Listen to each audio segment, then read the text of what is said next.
Tu peux prononcer la parole sur une personne et la parole sera guérie. C'est pourquoi la Bible dit aspirer au don de l'esprit.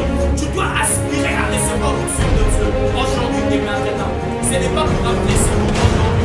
Mais là où tu es, il y a une transaction. Alors sois simplement concentré parce qu'il y a une forte onction de Seigneur. Et là où tu es, il y a une forte puissance de Dieu. Les bassins, la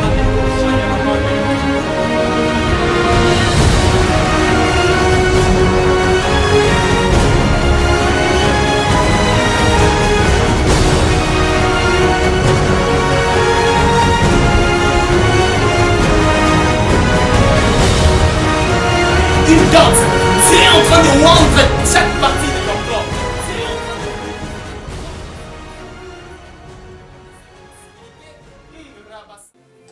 Shalom peuple de Dieu, nous sommes vraiment bénis encore aujourd'hui dans ces programmes si particuliers. Vous allez constater que c'est particulier parce qu'aujourd'hui je suis présentateur de ces programmes. Alors vous serez vraiment bénis parce que le Seigneur nous a permis de rencontrer un homme de Dieu qui parle bien et vous allez vraiment aimer.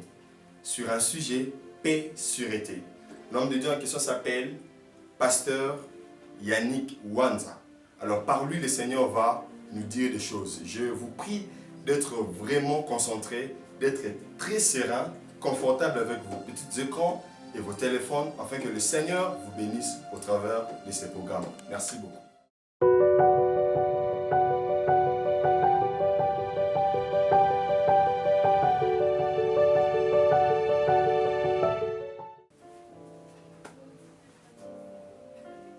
Shalom, peuple de Dieu. Nous sommes encore en ce moment pour partager la parole du Seigneur. J'ai un message merveilleux à partager avec vous. Notre thème de ce moment, ce peu et sûreté, ça dépend à l'heure à laquelle vous nous suivez. Nous disons Shalom. Amen. Nous allons lire la parole de Dieu. Nous sommes dans 1 Thessaloniciens, verset 5. Et notre verset principal, c'est le verset 3. Mais nous allons commencer au premier verset pour la compréhension. 1 Thessaloniciens, chapitre 5, verset 1. Pour ce qui est de temps et de moments, vous n'avez pas besoin, frères, qu'on vous en écrive. Car vous savez bien vous-même que le jour du Seigneur viendra comme un voleur dans la nuit. Quand les hommes diront peu et sûreté, alors une ruine soudaine le surprendra, comme le douleur de l'enfantement surprenne la femme enceinte. Ils n'échapperont point. Mais vous, frères, vous n'êtes pas dans les ténèbres, pour que ces jours vous surprennent comme un voleur. Vous êtes des enfants de la lumière et des enfants du jour. Nous ne sommes point de la nuit ni des ténèbres. Ne dormons donc point comme les autres, mais veillons et soyons sobres. Amen. De là où tu es, tu peux acclamer la parole de Dieu. Disons que nous étions en train de parler au sujet d'un thème merveilleux, peu et sûreté. D'emblée, j'aimerais commencer à dire à quelqu'un qu'il y a quelque chose que j'aime dans la Bible. La Bible commence par les livres de Genèse et finit par les livres d'Apocalypse. Et dans la Bible, au Genèse, on nous montre les commencements des choses. Là où il y a les événements du commencement. Mais dans le livre d'Apocalypse, on nous montre la fin. Là où il y a les événements de la fin.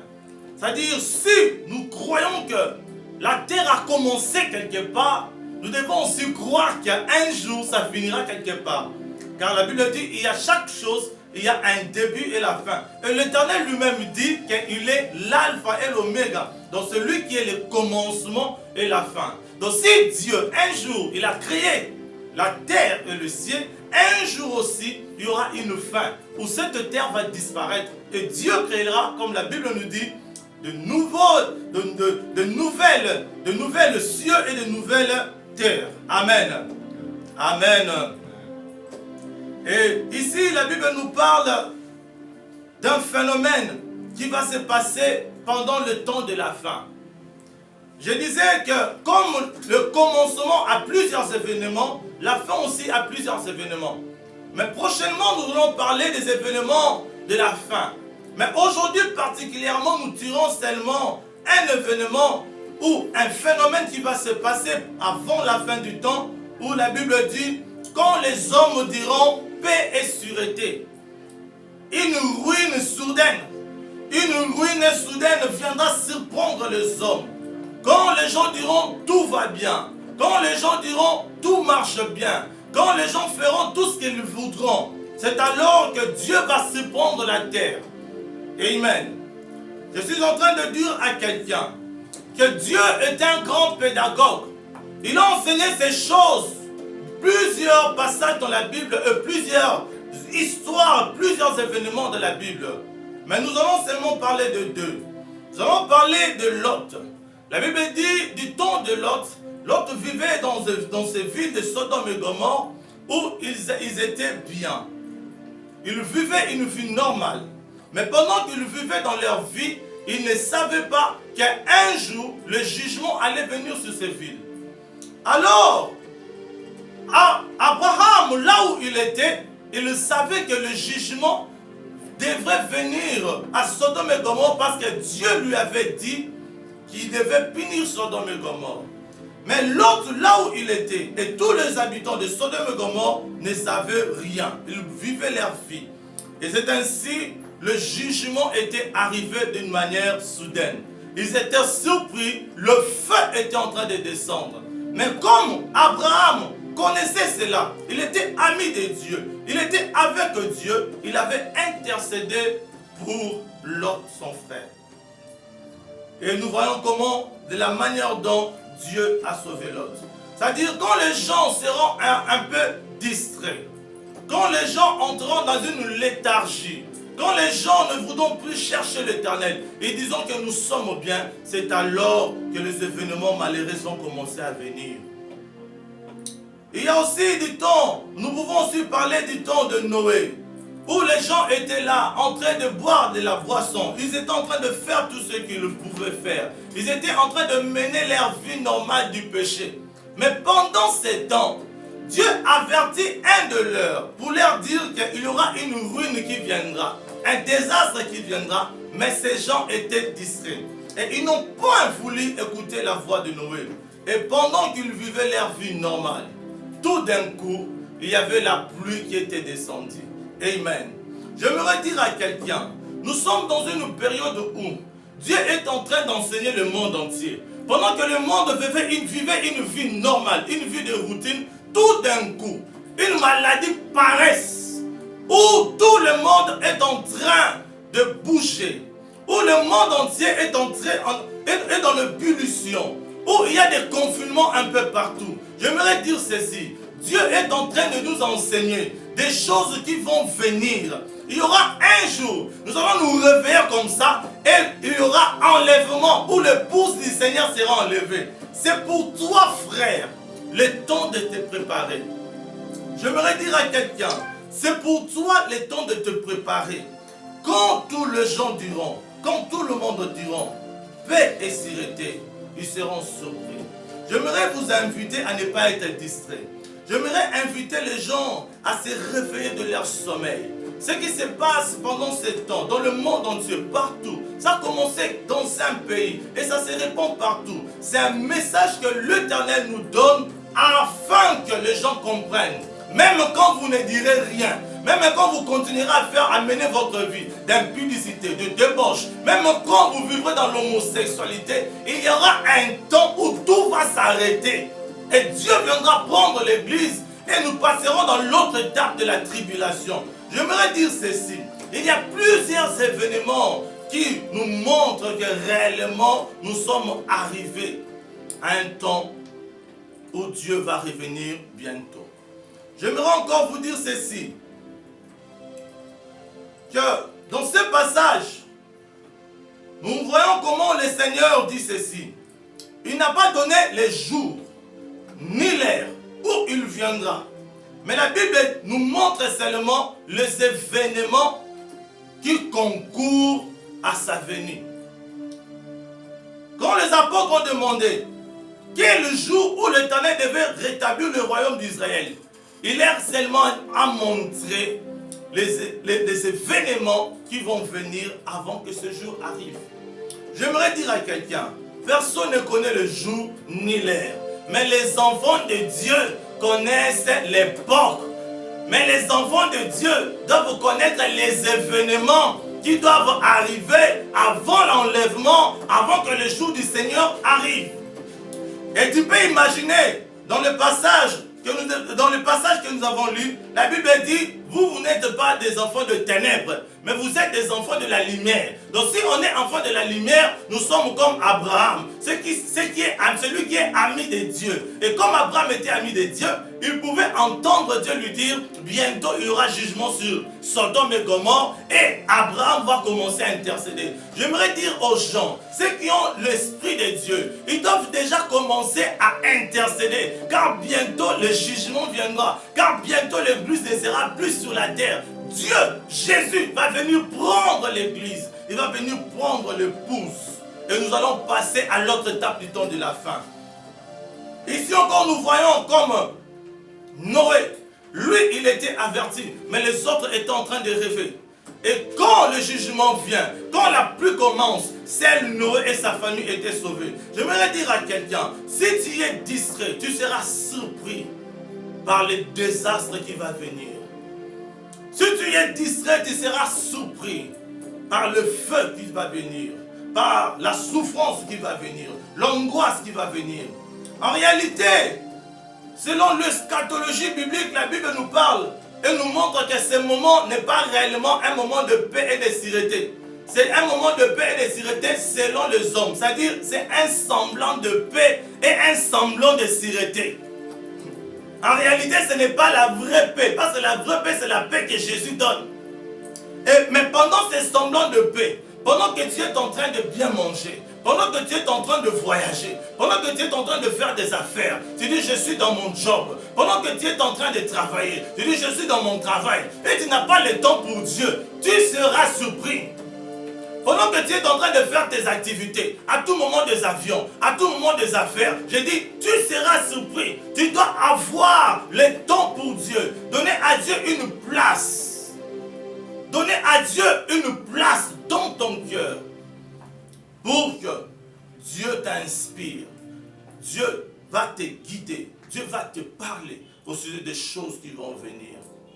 Ainsi, mon frère, ma soeur, je ne sais pas, mon papa ou la maman qui vous nous suivez, ainsi vous pouvez être sauvés.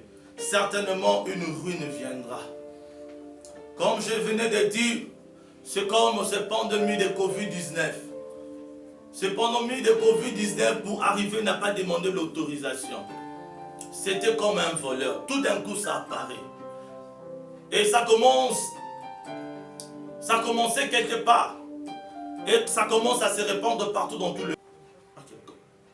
J'aimerais dire à quelqu'un, comme le Covid-19 vient surprendre la terre, ça commençait quelque part et ça commençait à se répandre un peu partout.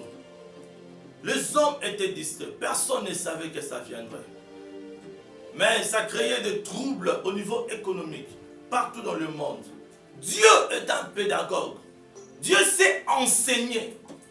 Il est en train déjà de nous enseigner comment même le jour du Seigneur viendra surprendre la terre. Vous serez en train de travailler, vous serez en train de faire tout ce que vous voulez. Certains seront dans des bars, certains seront dans des boîtes de nuit. Et l'Éternel va venir.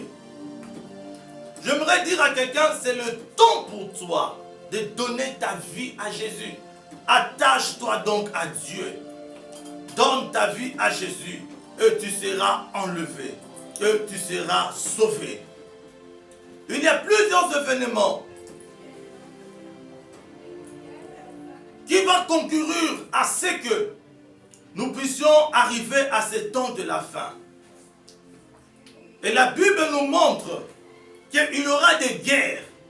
La Bible nous montre qu'il y aura des famines.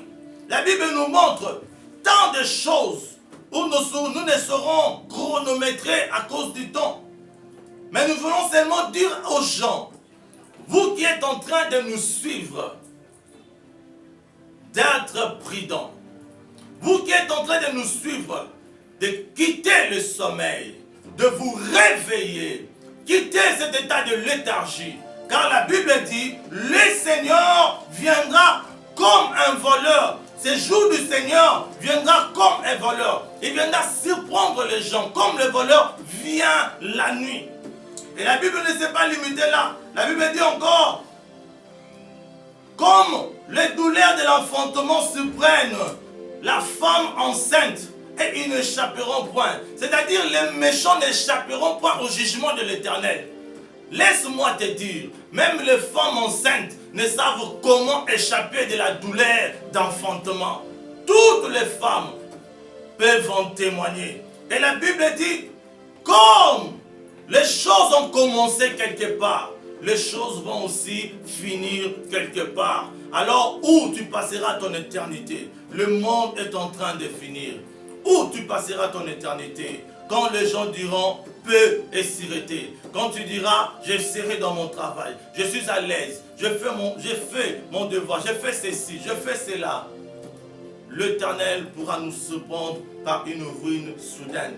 Et la Bible dit ce que j'aime, ceux qui meurent dans la foi. La Bible dit au jour de l'enlèvement, les morts en Christ ressusciteront premièrement et nous le vivants, nous allons le rejoindre dans les airs. Pour rassurer à quelqu'un, s'il faut que tu meurs, que la mort te trouve dans le Seigneur, s'il faut que tu sois vivant, crois au Seigneur Jésus et donne ta vie au Seigneur Jésus, afin que ce jour puisse te trouver dans un bon endroit, entre le maître du Seigneur, et tu seras épargné de tous les dangers. Tu seras épargné de la mort éternelle. Tu seras épargné de l'enfer. Tu seras épargné de l'étang de feu, et tu seras enlevé.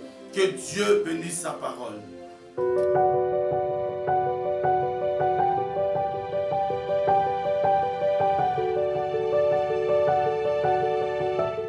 Seigneur, là où tu es, le Seigneur nous a fait du bien par ces messages forts.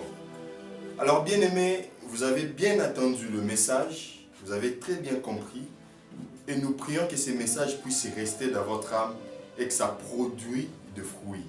En tout cas, que le Seigneur vous assiste et que le Seigneur vous bénisse, vous qui étiez nombreux en train de nous suivre. Nous vous donnons rendez-vous pour le dimanche prochain.